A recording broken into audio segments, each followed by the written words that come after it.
નમસ્કાર દર્શકો, ભારત અને વિશ્વના ઇતિહાસમાં 25મી ડિસેમ્બરનું પોતાનું મહત્વ છે, કારણ કે આ દિવસે આવી અનેક મહત્વપૂર્ણ ઘટનાઓ બની હતી જે ઇતિહાસના પાનામાં કાયમ માટે નોંધાઈ ગઈ હતી. તો ચાલો જાણીએ 25મી ડિસેમ્બરના ઇતિહાસ વિશે.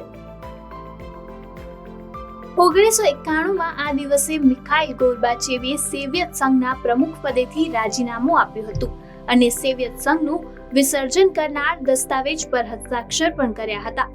ઘણા નિષ્ણાતોનું માનવું છે કે આમ કરવાથી શીત યુદ્ધનો અંત આવ્યો, અથવા આપણે કહી શકીએ છીએ કે આખું વિશ્વ ત્રીજા વિશ્વયુદ્ધમાં જવાથી બચી ગયું. જો કે શીત યુદ્ધ યુએસ અને સોવિયત યુનિયન વચ્ચેની સર્વોપરિતા માટેની લડાઈ હતી અને બાકીના વિશ્વની તેમાં કોઈ સંડોવણી ન હતી. મિખાઇલ ગોર્બાચેવનું 30 ઓગસ્ટ 2022ના રોજ રશિયામાં અવસાન થયું.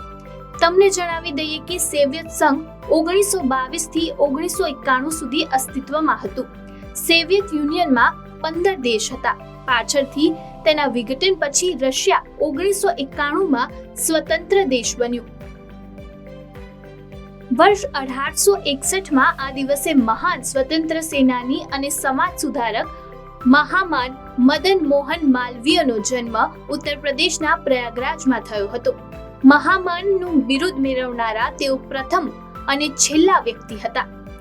મદન મોહન માલવીયા બનારસ હિન્દુ યુનિવર્સિટીના સ્થાપકમાંના એક હતા. 2014માં તેમને ભારત સરકાર દ્વારા મરણોત્તર ભારત રત્ન એનાયત કરવામાં આવ્યો હતો.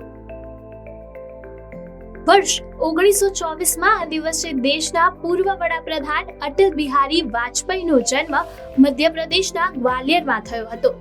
જવાહરલાલ નહેરુ પછી અટલ બિહારી વાજપેયી પ્રથમ નેતા હતા જેમણે સતત 3 ચૂંટણી બાદ વડાપ્રધાન તરીકે શપથ લીધા હતા. અટલજી 1942માં ભારત છોડો આંદોલનથી પોતાના રાજકીય સફરની શરૂઆત કરી હતી. તેમણે 1951માં ભારતીય જનસંઘની રચનામાં પણ મહત્વની ભૂમિકા ભજવી હતી. ઇન્દિરા ગાંધીની ઇમરજન્સી પછી જ્યારે મોરારજી દેસાઈની સરકાર બની ત્યારે અટલજીએ વિદેશ મંત્રીનું પદ સંભાળ્યું. વિદેશ મંત્રી બન્યા બાદ અટલજી પહેલા એવા નેતા હતા જેમણે સંયુક્ત રાષ્ટ્ર મહાસભાને હિન્દીમાં સંબોધન કરી. તેમને 2014માં ભારત સરકાર દ્વારા સર્વોચ્ચ નાગરિક સન્માન ભારત રત્નથી નવાજવામાં આવ્યા. તેમના સ્વભાવથી અટલજી તેમના રાજકીય વિરોધીઓ દ્વારા પણ પ્રિય છે અને ભારતીય રાજકારણમાં હંમેશા સંબંધિત રહેશે. વર્ષ 1926માં આ દિવસે હિન્દી સાહિત્યકાર, સ્વતંત્ર સેનાની અને પત્રકાર ધર્મવીર ભારતીનો જન્મ ઉત્તર પ્રદેશના પ્રયાગરાજમાં થયો હતો. તેઓ આધુનિક હિન્દી સાહિત્યના અગ્રણી લેખક, કવિ, નાટ્યકાર અને સામાજિક ચિંતક હતા. તેઓ પ્રખ્યાત સાપ્તાહિક ધર્મયુગના મુખ્ય સંપાદક પણ હતા. ધર્મવીર ભારતીને 1972માં પદ્મશ્રીથી નવાજવામાં આવ્યા હતા. તેમની મુખ્ય કૃતિ ગુન્હા કા દેવતા, સૂર્યનો 7મો ઘોડો અને અંધાયુગ છે. વર્ષ 1977માં આ દિવસે પ્રખ્યાત હોલિવૂડ ફિલ્મ અભિનેતા ચાર્લી ચેપ્લિનનું સ્વિટ્ઝરલેન્ડમાં અવસાન થયું હતું. તેમને કોમિક અભિનેતા અને ફિલ્મ નિર્માતા તરીકે પોતાની કારકિર્દી બનાવી. ચાર્લી ચેપ્લિન જીવનભર લોકોને હસાવતો રહ્યો. જીવનને નજીકથી જોવામાં આવે તો એક ટ્રેજેડી લાગે છે, પરંતુ દૂરથી જોવામાં આવે તો તે કોમેડી જેવી લાગે છે. આ પંક્તિઓ માત્ર ચાર્લી ચેપ્લિનની છે. ચાર્લી ચેપ્લિન સાયલેન્ટ ફિલ્મ યુગની સૌથી સર્જનાત્મક અને પ્રભાવશાળી વ્યક્તિઓમાંથી એક છે. તેમને પોતે અભિનય, દિગ્દર્શન, સ્ક્રિપ્ટ નિર્માણ અને તેમની ફિલ્મમાં સંગીત આપ્યું હતું. તેઓ દરેક ક્ષેત્રમાં નિષ્ણાત હતા. વર્ષ 1915માં આ દિવસે પ્રખ્યાત ભારતીય સિનેમા અભિનેત્રી સાધનાનું મુંબઈમાં નિધન થયું હતું. સાધના તેના સમયની શ્રેષ્ઠ અભિનેત્રી હતી. સાધના માત્ર તેના અભિનય માટે જ નહીં, પરંતુ તેની હેરસ્ટાઇલ માટે પણ ચર્ચામાં રહી હતી. તેના કલાત્મકથી લઈને તેની હેરસ્ટાઇલ સુધી દરેક વસ્તુઓ તેના ચાહકોમાં આજે પણ પ્રખ્યાત છે.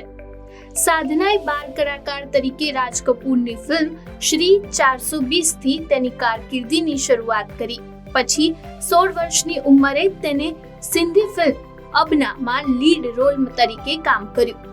પોતાના સમયની શ્રેષ્ઠ અભિનેત્રી રહેલી સાધનાએ આ ફિલ્મમાં માત્ર 1 રૂપિયામાં જ કામ કર્યું હતું.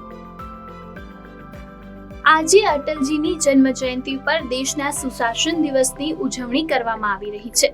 2014માં કેન્દ્ર સરકારે આ દિવસની ઉજવણી કરવાની જાહેરાત કરી હતી. આ દિવસની ઉજવણીનો હેતુ નાગરિકોને, ખાસ કરીને યુવાનોમાં જાગૃતિ લાવવાનો છે, જેઓ દેશનું ભવિષ્ય છે. કારણ કે દેશની જનતા સરકારની ફરજો અને જવાબદારીઓથી વાકેફ હોય છે તે જરૂરી છે, જેથી જ સરકારને જવાબદાર બનાવી શકાય અને સાચા અર્થમાં સુશાસન સુનિશ્ચિત કરી શકાય. 25 ડિસેમ્બર 2023 એ ગ્રેગોરિયન કેલેન્ડર મુજબ આ વર્ષનો 359મો દિવસ છે. હવે વર્ષ પૂરું થવામાં માત્ર 6 દિવસ બાકી છે. આજે સોમવાર છે.